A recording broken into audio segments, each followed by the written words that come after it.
Coucou tout le monde, j'espère que vous allez bien. Donc aujourd'hui, je vous ai préparé une vidéo un peu spéciale. On va pas directement traiter du sujet des cheveux, on va plutôt traiter du sujet des produits naturels. Je vais vous parler des erreurs à éviter et illustrer chaque point avec des exemples. Aujourd'hui, le premier point que nous allons traiter, c'est utiliser les produits naturels sans respecter le temps d'attente ou le temps de pause sous prétexte que c'est naturel. Pour illustrer ce point, je vais vous raconter une histoire assez drôle.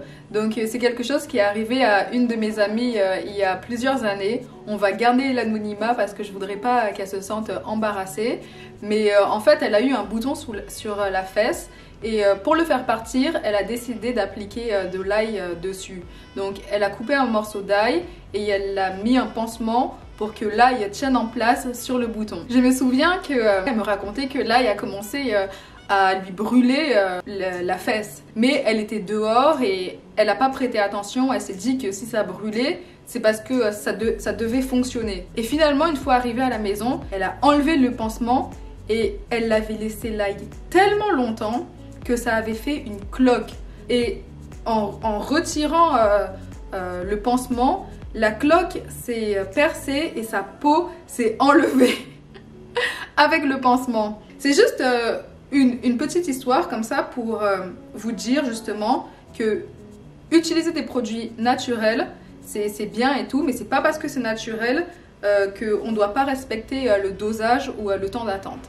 La conclusion qu'on peut en tirer de ce point, c'est que il est faux de croire qu'un produit, parce qu'il est considéré de source naturelle, est obligatoirement sécuritaire. Donc le deuxième point, c'est certaines personnes font preuve d'une confiance quasi aveugle lorsqu'il s'agit des produits naturels, comme si naturel rimait avec inoffensif. Pour illustrer ce point, je vais vous donner un exemple qui est quand même assez extrême. Dans la nature, on retrouve des champignons. Donc il y a certains champignons qui sont extrêmement toxiques et qui peuvent entraîner la mort. Donc encore là, c'est pas parce que c'est naturel que c'est forcément inoffensif. Mais je peux aussi donner des exemples qui sont plus subtils, qui auraient l'air inoffensifs, mais qui pourraient causer des réactions allergiques ou bien des effets secondaires ou interagir avec d'autres médicaments que vous prenez ou entraîner une toxicité méconnue due à peu d'études liées justement à ce produit. J'ai un ami dont son cœur se met à battre très rapidement pendant la nuit. Et pour calmer ses effets, il prend des médicaments. Et à un moment donné, malgré le fait qu'il prenait les médicaments, son cœur se mettait à s'emballer pendant la nuit.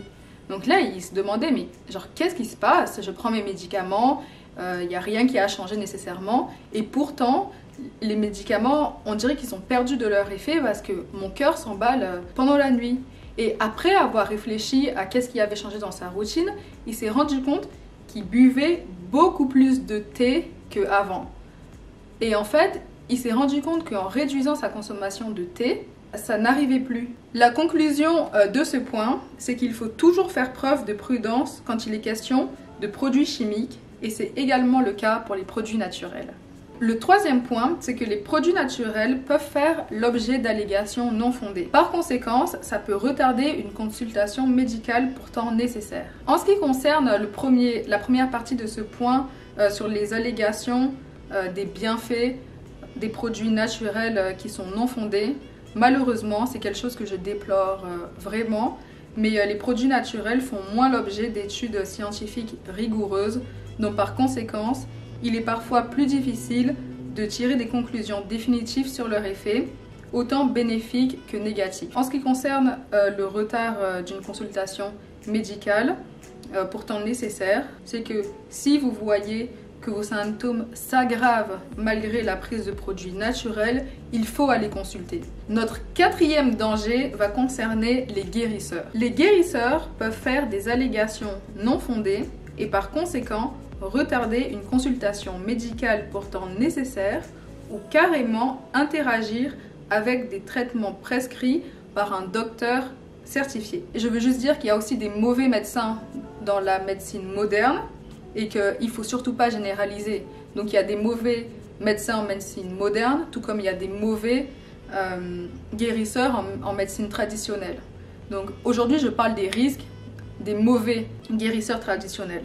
Malheureusement, pour ce point, j'ai un exemple qui est arrivé. Donc j'ai une connaissance qui est décédée d'un AVC. Elle a arrêté les médicaments que son médecin lui a recommandés parce que son guérisseur lui a dit qu'elle était guérie et qu'il fallait justement qu'elle arrête son traitement, qu'elle en avait plus besoin et que c'est les médicaments qui la rendaient malade. Donc malheureusement, cette dame a arrêté son traitement sans l'avis de son docteur. Elle a cru en ce que son guérisseur lui disait. Finalement, elle est décédée. La conclusion qu'on peut tirer de cette histoire, c'est qu'il ne faut jamais remplacer ou arrêter un médicament essentiel par un produit naturel sans d'abord avoir obtenu l'accord d'un professionnel certifié de la santé. Il faut rester vigilant, même quand il s'agit de médecine traditionnelle, et être prudent sur les produits prescrits, tout comme le guérisseur que vous allez voir. Donc le 5e point va traiter des fausses allégations qui sont bien souvent véhiculées à l'égard des produits naturels sur Internet ou les réseaux sociaux. Par exemple, on peut voir des articles qui circulent sur les réseaux sociaux ou même sur des sites Internet douteux, comme quoi il y aurait par exemple un fruit miracle qui guérit le cancer. Encore là, quand on voit un titre comme ça, on peut se poser des questions. Il y aurait un fruit magique qui guérit le cancer. Tout d'abord, il n'y a pas un type de cancer, mais plusieurs types de cancer. Que dire qu'un fruit guérit le cancer, on peut déjà se dire que c'est peu probable, parce que chaque type de cancer a ses propres caractéristiques. Il faut se méfier aussi du mot miracle. Les gens qui rédigent ce genre d'articles, ils savent que nous cherchons des solutions simples, économiques, rapides et sans effet secondaire. Malheureusement, le mot magique est quelque chose vers lequel l'être humain va être plus tenté d'aller pour les raisons que je viens de citer. La conclusion de ce point, c'est quand vous voyez des articles de ce genre qui circulent sur les réseaux sociaux ou bien sur des sites internet, il faut avoir des sources qui sont fiables et ayez un esprit critique, surtout quand vous voyez des choses comme ça qui ont juste l'air trop grosses pour être vraies. Et qui, après avoir lu l'article, on ne parle pas d'études qui ont l'air convaincantes ou sérieuses. Donc voilà, c'était mon dernier point. Je pense que je vais arrêter la vidéo là, sinon ça sera trop long. Ça va être une série de 2 ou 3 épisodes. Donc j'espère que cette première série vous a plu. Si c'est le cas, mettez-moi un pouce vers le haut. N'oubliez pas de vous abonner à la chaîne. Je vous fais des gros bisous. Et je vous dis à la prochaine. Bye!